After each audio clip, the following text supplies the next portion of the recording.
কেউ যদি 10 বার সূরা ইখলাস বা কুল হুয়াল্লাহ সূরা পাঠ করে, কয়বার? 10 বার, রাতে দিনে যে কোনো সময় 10 বার যদি কুল হুয়াল্লাহ সূরা পাঠ করে, আল্লাহ নবী সাল্লাল্লাহু আলাইহি সাল্লামের হাদিসে ওয়াদা রয়েছে, আল্লাহ তাআলা ওই ব্যক্তির জন্য জান্নাতে একটা বিশাল প্রাসাদ নির্মাণ করবে।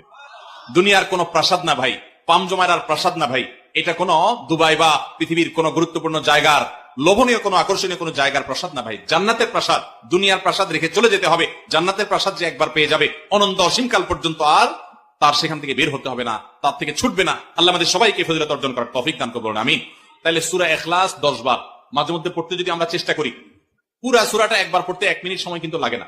কুল হুয়াল্লাহু আহাদ আল্লাহুস সামাদ লাম ইয়ালিদ ওয়া লাম ইউলাদ ওয়া লাম ইয়াকুল লাহু কুফুয়ান আহাদ। কয় সেকেন্ড সময় লাগছে? 20 সেকেন্ড, 25 সেকেন্ড। আপনি চাইলে 1 মিনিটে 3 বার কুল হুয়াল্লাহ সূরা পড়তে পারেন, তার মানে 1 মিনিটে পুরো কোরআন খতম দেওয়ার সওয়াব আপনি লাভ করতে পারেন।